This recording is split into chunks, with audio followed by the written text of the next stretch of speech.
So, just to bring it all around here, the great exhibit, which we must always keep in front of ourselves and our critics, is the mystery of the human mind and body.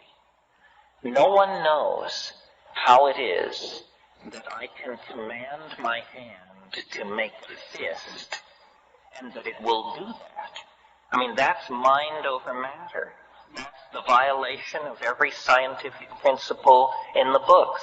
And yet it is the most trivial experience any of us have. We expect to command our body. We expect the mental will to order the monkey flesh into action, and it will follow.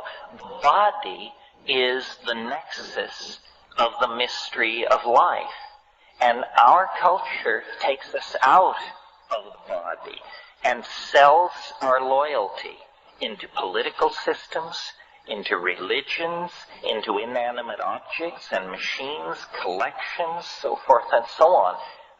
The felt experience of the body is what the psychedelics are handing back to us. That's why it's called escape, because it's escape from HBO, from walking the mall, from seeing what's on the tube, from consuming trash media. It's escape from all of that into the authenticity of the body. This is why sexuality is so edgy in this society. They'd make it illegal if they could figure out how.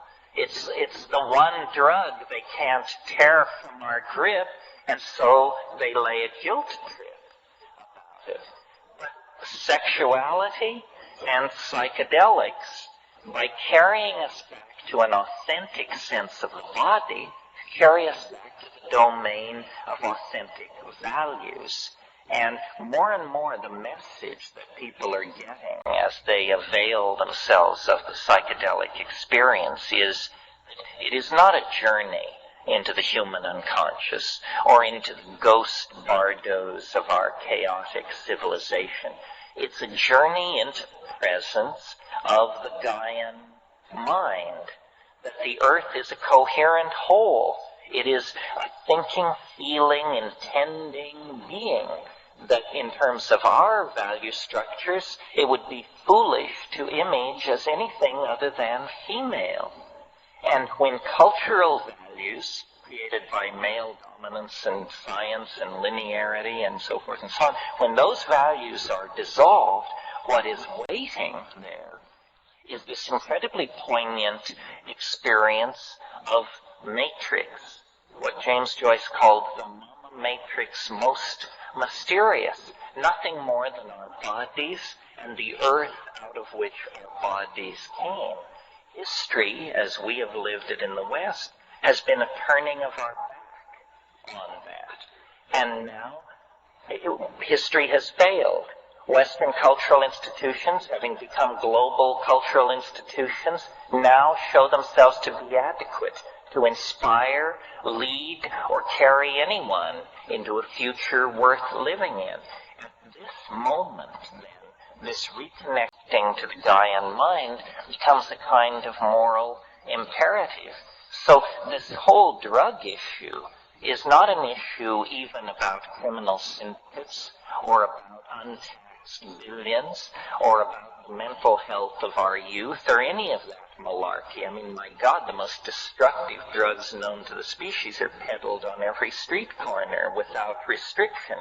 The real issue is what kind of mental worlds shall people inhabit? What kinds of hope shall be permitted? What kind of value systems shall be allowed?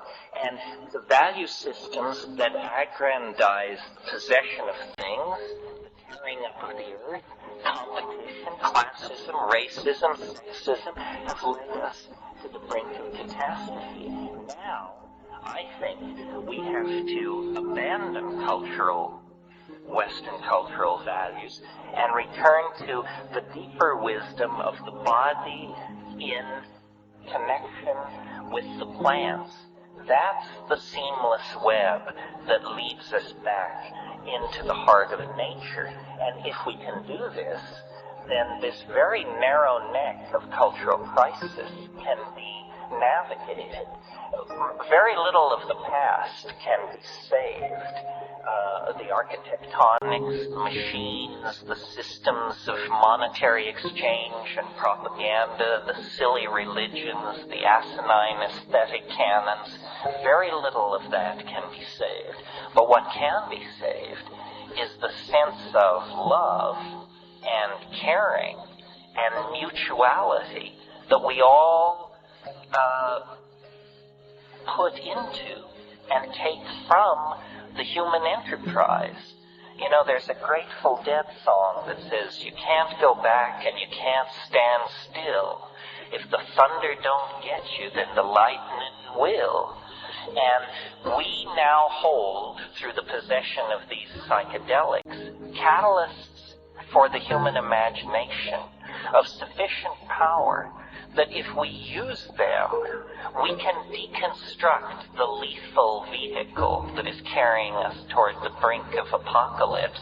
We can deconstruct that vehicle and redesign it into a kind of starship that would carry us and our children out into the broad starry galaxy we know to be waiting us. But it's a cultural test. Nature is pitiless. Intelligence is a grand experiment upon which a great deal has been risked. But if it proves inadequate, nature will cover it over with the same kind of cool impunity that she covered over the dinosaurs and the trilobites and the crossopterygian fishes and all those other folks who came before. So what we must do, I think, is see our future in the imagination, catalyze the imagination, form symbiotic relationships with the plants, affirm archaic values, and spread the good news that what is out of control, what is in fact dying, is a world that had become too top-heavy with its own hubris, too bent by its own false value systems, and too dehumanized to care about what happened to its own children. So I say, good riddance to it. Bring on the archaic revival, and let's create a new world. And that's it.